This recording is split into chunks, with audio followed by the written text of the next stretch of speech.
Current affair खजाना channel में आपका स्वागत है। 6 मार्च से रिलेटेड करंट अफेयर, सारे इंपॉर्टेंट करंट अफेयर इस वीडियो में कवर होंगे। इससे पहले एक मोटिवेशनल शायरी हो जाए ताकि आपको पढ़ाई को लेकर रुचि आ जाए। परिश्रम ही सफलता की कुंजी है, परिश्रम ही सफलता की कुंजी है। जो ये समझ जाए उससे बड़ा ज्ञानी नहीं, जो ये समझ जाए उससे बड़ा कोई ज्ञानी नहीं। तो चलिए अब हम अपना पहला प्रश्न उत्तर शुरू करते हैं, जो कि क्रिकेट से रिलेटेड है। T20 इंटरनेशनल क्रिकेट में युवराज सिंह के बाद लगातार 6 गेंदों पर 6 छक्के मारने वाला विश्व का दूसरा खिलाड़ी कौन बन चुका है? और इसका मैं जवाब बता दूं कि कीरोन पोलार्ड। यस, अभी यह न्यूज़ आई है कि कीरोन पोलार्ड जी ही दूसरे T20 इंटरनेशनल क्रिकेट में युवराज सिंह के बाद 6 बॉल पे 6 छक्के मारने वाले दूसरे बैट्समैन बन चुके हैं। तो चलिए देखा जाए इससे इन्फॉर्मेशन। कीरोन पोलार्ड ने एंटीगा में श्रीलंका के खिलाफ पहले T20 इंटरनेशनल में 1 ओवर में 6 छक्के मारने का कारनामा कर दिया है। आपने एकदम सही सुना, कीरोन पोलार्ड ने। पोलार्ड यह उपलब्धि हासिल करने वाले T20 इंटरनेशनल के इतिहास में केवल दूसरे बल्लेबाज बने हैं। आपने एकदम सही सुना, केवल दूसरे। तो चलिए जानकारी ले लेते हैं पहले के बारे में। सबसे पहले यह कारनामा भारत के युवराज सिंह जी ने किया था। यह तो सभी लोग जानते हैं कि युवराज सिंह जी ने इंग्लैंड के खिलाफ कैसे मारा था 6 बॉल पे 6 छक्के। उन्होंने 2007 के T20 विश्व कप के दौरान इंग्लैंड के खिलाफ 1 ओवर में 6 छक्के जड़े थे बोर्ड के खिलाफ, यानी कि बॉलर का नाम था बोर्ड। तो चलिए अब अगले प्रश्न की ओर अग्रसर हो जाते हैं। निम्न में से किस राज्य के प्रसिद्ध संगीतकार बलदेव शरण नारंग क्या हाल ही में निधन हो गया है? और इसका जवाब मैं आपको बता दूं कि वह पंजाब राज्य के प्रसिद्ध संगीतकार थे। तो चलिए इससे रिलेटेड इंपॉर्टेंट फैक्ट्स देख लेते हैं। पंजाब के प्रसिद्ध संगीतकार बलदेव शरण नारंग जी का हाल ही में निधन हो गया है। उन्होंने संगीत की शुरुआती शिक्षा अपने पिताजी यानी कि पंडित केसर चंद जी से ही ली थी, यानी कि उनके पिता ही उनके प्रथम गुरु बने थे उनके संगीत में। उन्होंने साल 1973 में DAV कॉलेज में बतौर संगीत प्रोफेसर ज्वाइन किया था, यानी कि वो DAV कॉलेज के संगीत प्रोफेसर भी थे। वह बहुत ही महान थे। अगर आपको उनके बारे में और जानना है तो आप विकिपीडिया कृपया कर लीजिए। तो चलिए अगले प्रश्न की ओर अग्रसर हुआ जाए।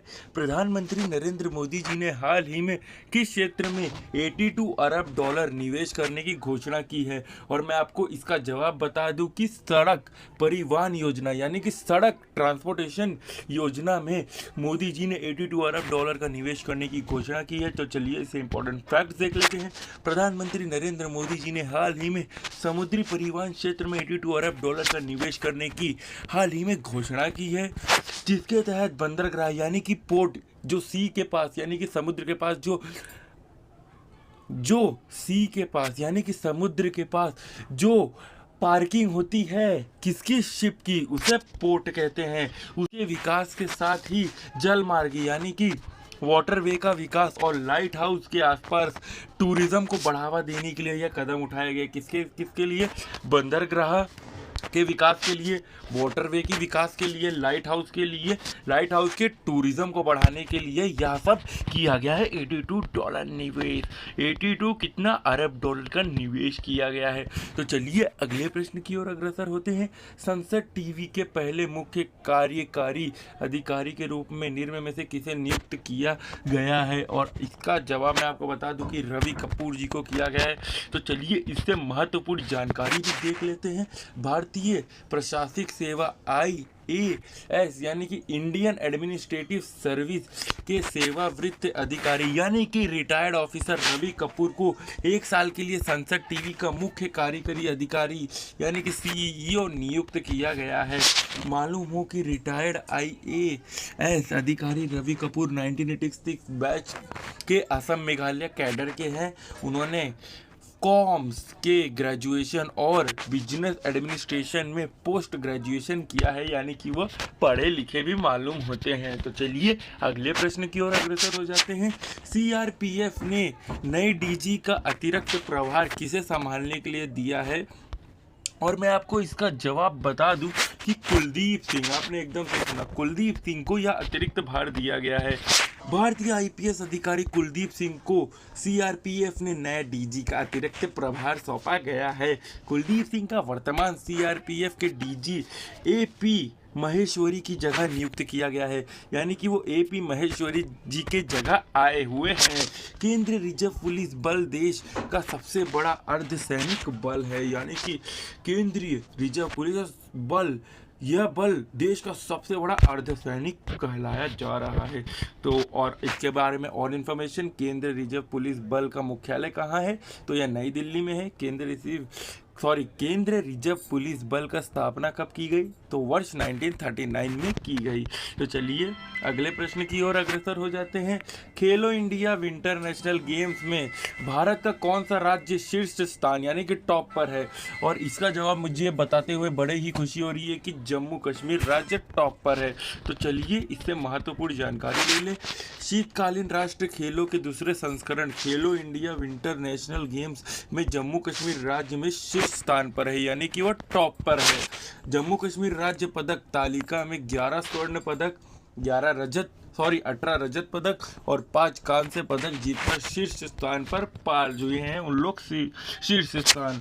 26 फरवरी से शुरू हुए 5 दिवसीय मेगा स्पोर्ट्स इवेंट उत्तरी कश्मीर के बारामूला जिले के गुलमर्ग में आयोजित कराया जा रहा है। तो यह थी इन्फॉर्मेशन की है, उत्तरी कश्मीर के बारामूला जिले के गुलमर्ग में आयोजित कराया जा रहा है। तो चलिए अगले प्रश्न की ओर अग्रसर हो जाते हैं। किस देश ने पहली बार संयुक्त अरब अमीरात, जिसे एमिरेट्स कहते हैं, उसके राजदूत का स्वागत किया है, और इसका जवाब है इजराइल ने। आपने एकदम सही सुना, इजराइल ने स्वागत किया राजदूत एम्बेसडर का। इजराइल देश में पहली बार संयुक्त अरब अमीरात के राजदूत को अपने देश में विश्व भव्य स्वागत यानी कि वर्ल्ड लेवल पर उन्हें स्वागत किया गया है। संयुक्त अरब एमिरेट यानी कि यूनाइटेड स्टेट्स ऑफ अरब की तरफ से मोहम्मद अल खाजा ने यरूशलेम में इजराइल के राष्ट्रपति रियूबेन रिवलिन से मुलाकात की है, यानी कि इन्होंने मोहम्मद अल खाजा जी ने मुलाकात की है रियूबेन रिवलिन जी से। इसी के साथ साथ संयुक्त अरब अमीरात विश्व का पहला देश बना है जिसने अब्राहम समझौते के तहत यहूदी राज्य में अपना पहला राजदूत भेजा, यानी कि अब्राहम समझौता है जिसमें यह टर्म्स एंड कंडीशन दी गई है कि यहूदी राज्य में राजदूत भेजना है। तो उसने अपना एक्सेप्टेंस यानी कि उसने अपना बोलते हैं कॉन्ट्रैक्ट पूरा किया है यहूदी राज्य में अपना पहला राजदूत भेज के। तो चलिए अगले प्रश्न और अंतिम प्रश्न की ओर अग्रसर हो जाते हैं। National level beauty pageant Mrs India 2020-21 का टाइटल क्राउन किसने जीता है, और इसका जवाब मैं आपको बता दूं तो हर्षवेता प्रसन्नता जी ने जीता है। इसका चलिए मैं इंपॉर्टेंट जानकारी दे दूं। जयपुर राज्य की हर्षवता प्रसन्नता ने नई दिल्ली में आयोजित national level beauty pageant Mrs India 2020-21 का टाइटल क्राउन जीता है। National level beauty pageant Mrs India 2020-21 event की मेजबानी celebrity guest golden man of the India Sunny Wagchaure और संजय पिक्चर जी ने किया है। तो चलिए इसका होस्ट किसने किया, मैंने आपको सब इन्फॉर्मेशन दी है कि नेशनल लेवल ब्यूटी पेमेंट का इवेंट का मेजबानी celebrity guest golden man of India Sunny Wagchaure और संजय पिक्चर जी ने किया है। तो चलिए अब मैं आपको और भी इन्फॉर्मेशन दे दूँ। इसके फिनाले में ट्रॉफी सर्टिफिकेट और विनर को 2 लाख, फर्स्ट रनअप को और 1 लाख रुपए और सेकंड रनअप में 50,000 रुपये दिए जाएंगे, यानी कि इसके विनर को सर्टिफिकेट, विनर को 2 लाख रुपए और 1 लाख रुपए फर्स्ट फेज में और दूसरे फेज में 50,000 रुपये। तो चलिए अब मैं इस डे से रिलेटेड 2 फैक्ट भी आपको बता दूं, यानी कि आज के दिन 6 मार्च 1882 को सर्बिया राज्य फिर से स्थापित किया गया था, और 6 मार्च 2018 को प्रसिद्ध बॉलीवुड अभिनेत्री शम्मी जी का निधन हुआ था। तो चलिए आपको यह वीडियो कैसा लगा हमें कृपया कमेंट करके बताइएगा। सब्सक्राइब तो कर ही दीजिए होगा चैनल, और घंटा जो कि अच्छे से हमसे बना नहीं है उससे भी बजा दीजिएगा। तो चलिए तो